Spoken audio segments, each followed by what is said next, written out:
Yes. Back and forth, hard fault game today, but 17-2 advantage in fast break scoring, and then almost doubled them up in second chance points while holding your own in the paint. What did you see in those areas in terms of helping your team? Well, you have to do that against them or you can't beat them. That's their deal of rebounding and sending guys, and they're good. You got to give them credit. They're good. They got shooters, they got scorers, they got guards. They're huge. They can post the ball when they need to. Mitchell's as good as anybody in our league. Just goes and gets baskets. But there's two things that happened in this game at halftime. Malik Ewan played pretty good in the first half. As I'm out near the bench, Nick Pringle says to me, that's another player from the past. Nick Pringle says to me, if you want to start Malik Ewan, because he played really good, I'm fine. He said, now I'm not telling you what to do. You do what you want to do, but I'm telling you that wouldn't bother me in the least. Think about that. Think about that. Second thing is, it's the softest 21, most quiet 21 points that I've seen in my 26 years of coaching. Maybe more than that. Billy Richmond, like, you would never know he just had 21 points. He just plays because you're watching everything else he does. Our guard play was good. Here's the biggest thing. I gave him, we couldn't do anything after Alabama. So the 2 days we had like an hour practice, but it was more half-court stuff. And that was on what's today, Saturday? So that was Friday.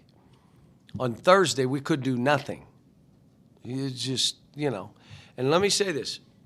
I did not know what to expect, and I was prepared to defend them if they just didn't have it today. I was ready. I had it. You want me to tell you what I was going to say? I'll tell you.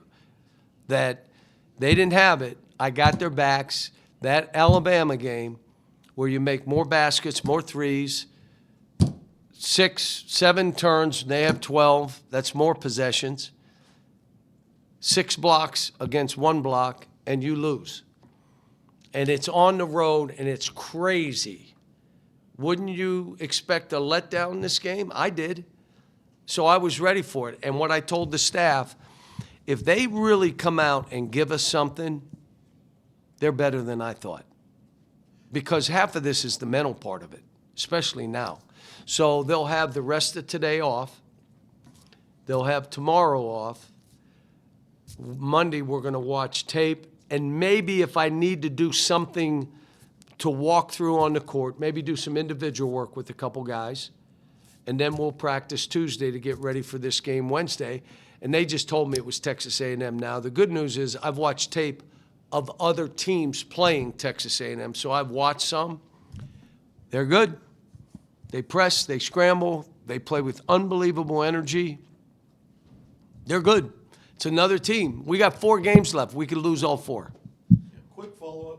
You mentioned maybe there could be a letdown, a battle for 40 minutes, and all 7 of your guys, it seemed like, were dialed in and contributing. They did. Every one of them. I thought DJ had an unbelievable half.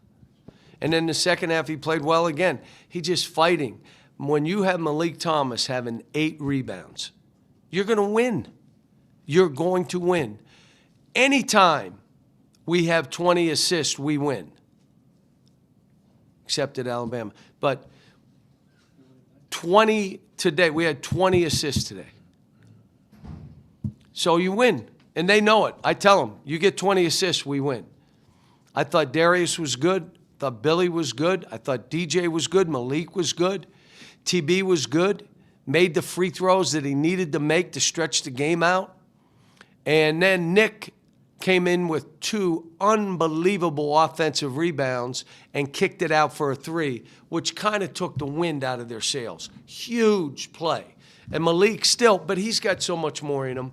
Did you see that block? Why don't you do that more? Well, it's really hard. It takes a lot of effort, and it's hard. If you could do that, wouldn't you be out there blocking every shot? Like, they be talking about you. This kid's ridiculous. I just got to get more out of him.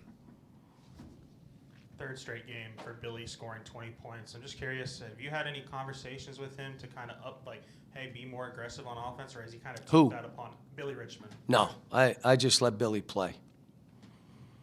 And we ran things for him to drive today. And I'm telling him, just put your head down and go, because that's what they're doing to us. Quick follow-up, is there any concern with that last injury, or was it cramping for Billy there? My guess it was cramping. He's one that if he were down on the ground, I'd say, come on, mama's boy, get up. Just want to, you talked about Malik Ewan just a little bit. Just wanted to follow up after his performance against Alabama to see him come out and drop 16 and 8 tonight. How important was that just for the longevity the rest of the season? The way you practice is the way you're going to play. If you're looking to cut every corner, but you think I'm going to walk in the game and I'm going to, no, you're behind the action. And so that's all I've been on him about, including today's shoot-around. And he's getting better. He's learning. Look, by the end of the year, if we get him right, that makes us even better, and it makes we can roll Nick into the role he's best at. Yeah, you mentioned the 20 assists. Trevin had 6 of them. I guess just with him, just how have you kind of seen him maybe develop as a ball handler, as a passer over the past couple I want him to be a finisher, but he's a basketball player. He sees it. How about they go zone and we run to get him the ball in the middle and he finds DJ to end with the 3? That's big. It's a big play. That's just those guys playing together. They got a good feel for each other right now. And then with Carter out, you guys have ran a couple of different lineups. So we haven't seen a ton this year. The 3 guards, Darius, DJ, and Malik playing together. And they're playing good.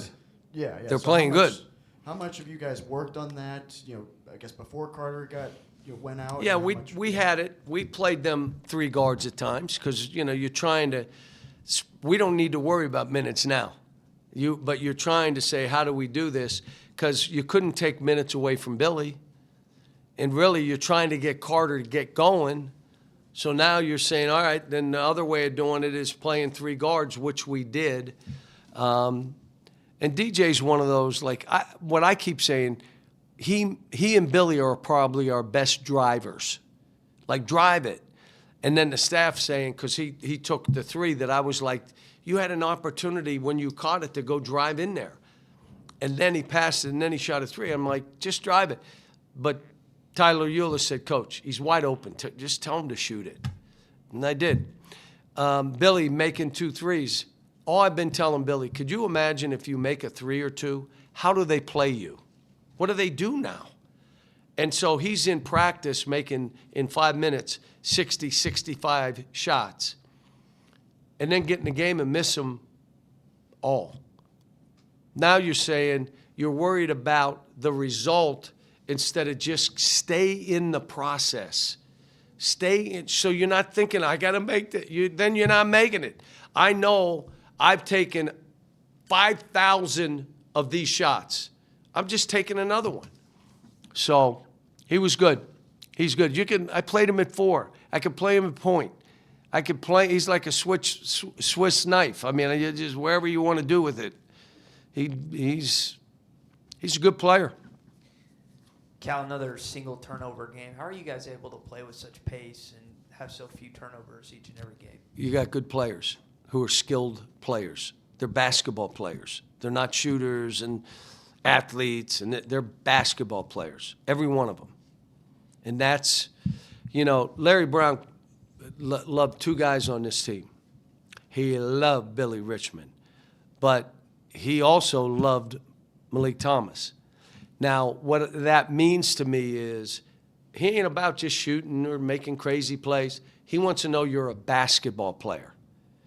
And he's looking at those 2 and say, they are really, I'm like, wow.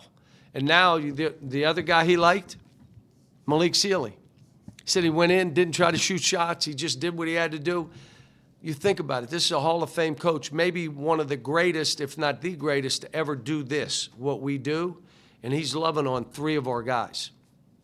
You mentioned Malik Thomas. He had 6 threes against Alabama, 2 of 3 tonight. I know he was struggling from the three-point line for a couple games. How nice is it to see him get? Who are you talking about? Malik Thomas. If you asked him, he would not even know he struggled. You talk about amnesia? This kid has amnesia. All he knows is, I know how good I am. You're not going to convince me of anything.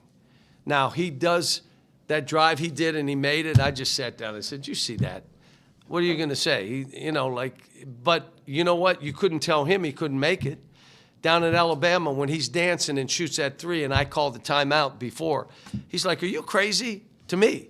I said, no, I'm not crazy, but I'm going to run the play for you anyway. So now go, and he goes and gets 2. It ends up being all right, but yes.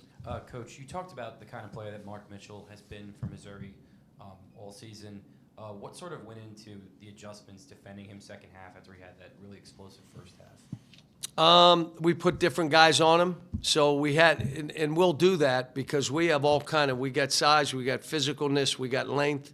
You know what I'm saying? So you start putting different guys on him, seeing what works. Billy, I thought, did a terrific job for that 4-minute stretch where we needed him to stop him. And he jumped and, he did good. You guys are 7-0 now following losses, so I don't know if you were aware of that, but what do you? I was aware. Okay. Oh, yeah. What do you attribute that to? Their competitive spirit. Now, I'm going to tell you, I called Darius into my office, and I said, kid, he had his boot on. He didn't practice for 2 days. I said, listen, if you need to take this game off, I'm good. I need you as we finish this season. So if this game, he looks at me, and you know what he said? Coach, we just lost. I'm playing. What? Who doesn't want that guy on their team? You watch him going out. He has the boot. He'll wear the boot Sunday, Monday, maybe Tuesday he may do something on the court, nothing live, and no boot on Wednesday. Yeah, you mentioned, Missouri finished with 10 turnovers. 6 of those were from the point guards. Did you guys do anything differently guarding the point of attack that maybe led to that, or where did you kind of feel like on defense you did well? No, I thought they played great too. I mean, somebody had to win the game. And when you look at their numbers, they shot 55%, 33 from the 3, and 73. They have 18 and 10 turnovers. Now, we out-rebound them, which was kind of amazing. But, again, the free throws were real close. We shot 25, they shot 23. And so this, it's one of those games. You guys made a meaningful run right before the first half ended with Darius on the bench, given all he's done. And I left him there because we made the run. How encouraging is that? Loved it. DJ has been with me 3 years. I got all the faith in the world in him. I want him to be more confident. You can't say, well, you take him out when he makes them. We don't have any players. And again, more playing time means playing better. Play better and you play more. Now, the guys that are really getting the most minutes, they're really playing well. They just are. But I don't mind putting Billy at 4 to make sure DJ gets in. We got those 3 guards. We did that tonight. But they're so big, I couldn't do it, 8 straight minutes. But it was good when we did it. Thanks, guys.